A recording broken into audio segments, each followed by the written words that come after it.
Hello, and I hope that you're doing well today. I am going to talk about um, the Essence Music Festival.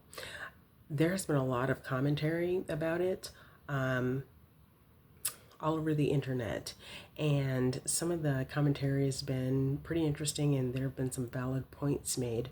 So, first, I just want to say that I think that there is a point that's being missed, and what I'm thinking is that. Um, the entire event is just being sabotaged. Um, and it's probably not even the people that people are mad at right now, but I do think that they're probably being used to sabotage the Essence Music Festival.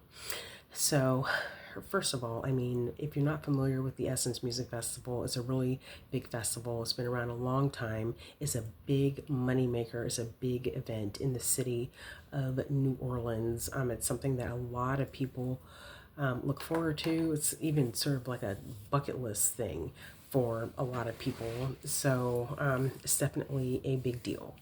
So when I hear about some of the things that went on, and I'm just looking at this kind of like objectively, when I look at some of the mistakes that seem to have happened, I don't understand how those kind of mistakes can happen with such a big event. Like, where was the A team? The A team should be on an event like this because, I mean, it's kind of a legendary event and it makes a lot of money. I mean, it sells tickets, it sells plane tickets, it fills hotel rooms, it brings business into local restaurants, gift shops, etc. I mean, it's a big deal, it's pretty major. And these people, they had Lauren Hill coming on at 2:30, and Lauren Hill, due to her reputation, is probably pretty easy to kind of throw her under the bus. Um, but she said it wasn't her fault, and the concert organizer said that it wasn't her fault, but they're not saying why she would go on at 2:30 a.m., which is just bizarre to me, because I always thought that sporting events and like concerts and things like that, like big events that fill stadiums, they had to start at a certain time so that they could end at a certain time, so there wouldn't be like 30,000 cars on the freeway at like 3 o'clock in the morning.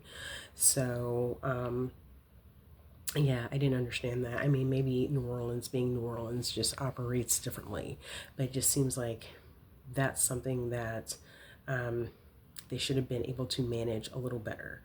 Um, Stephanie Mills said that it was very disorganized. She says there were problems with the sound. I mean, that is like a technical thing that, people should have, been able to, provide quality sound. I mean, there are people who go to school for that. So, like, what was the problem? Where was the A team? It just doesn't make sense. So, one of the complaints is that um, this is a concert that features Black American talent.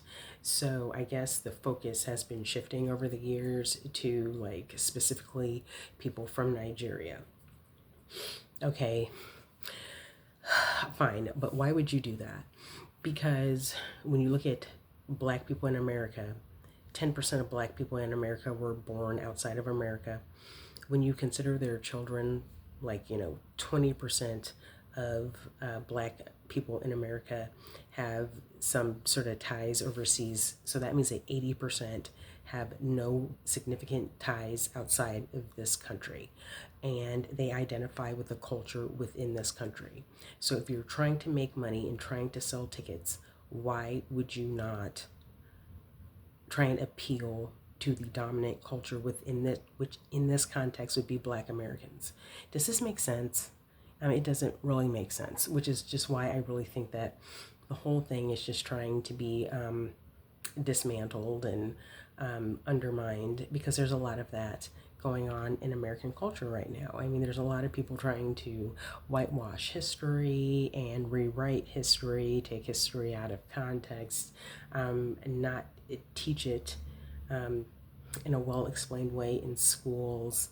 Um, Education, even like higher education, that is being are frustrated in this country. So, yeah, I mean, there's just a lot of people just really trying to undermine Black history and Black culture.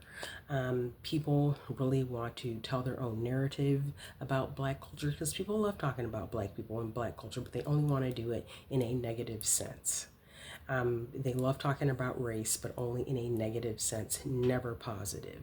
So that is why I kind of suspect that there's some sabotage going on here.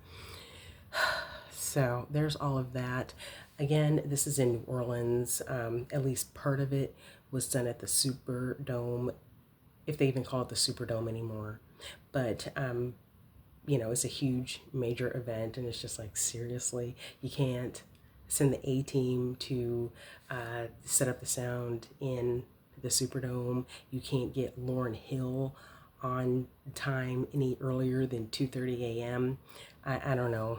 This just seems like a bit much. And again, they're not giving any reason or explanation for why they couldn't get Lauryn Hill on any earlier, talking about the concert organizers. They're not saying, oh, there was a natural disaster, there was a problem in the stadium, there was some sort of an emergency. None of that. I mean, it's just like, we're taking responsibility. And it's like, interesting. She sounded great from what I heard, but the stadium was empty because I guess everyone just went home and went to bed. Now, New Orleans. New Orleans itself has a very rich history, very rich culture, even within itself, I mean, and, they're wanting to promote things like jollof rice and things like that. It doesn't make sense. It just doesn't make sense. I mean, this doesn't make business sense at all. So it's just goofy. Yeah, New Orleans has its own kind of culinary style and traditions. New Orleans is a vibe. It really has its own kind of like spirit to it. Um, so, yeah, so I just don't understand how anyone thought that this could be successful. And I do not think that people are really this dumb. So this is why I just kind of think it might be a bunch of sabotage. Now, don't get me wrong, I do not support diaspora wars at all. And I don't have a problem with, like acts from different countries being a part of events like Essence Awards or BET Awards. I have no problem with it. It's just trying to make it the center and the focal point of the event is not going to work. It's just not going to work. And again, I don't support diaspora wars at all, but just flat out, this is not going to work. If people want to promote like Nigerian culture or some other culture, it would really make more sense just to have a festival just for that and just say that. To me, that makes a lot more marketing sense. And yeah, that just seems like it would make a lot more sense because this sounds like this probably wasted a great deal of money because, I mean, gosh, how much does it cost to rent out the Superdome? So anyway, just trying to promote like foreign cultures at Black events is just really not a very solid business strategy. And people like to say that Black people don't have culture, but I mean, we do. I mean, go and look up those events or the acts that have performed at the Essence Fest for the last few years. Look up some of the cuisine from New Orleans. Now, of course, that is a mixture, but that in and of itself is its own tradition. So to try and change that is just not smart. But let me get off of here. I think I said all I needed to say. But again, I think that it is sabotage because look at how people were acting on Juneteenth. Just really nasty. They seem to resent it. They always seem to resent anything that's like Black college or whatever, any positive mention of someone being Black. People resent. And the Essence Fest has a very positive image, affluent, educated, kind of a, cool vibe, kind of a trendy vibe.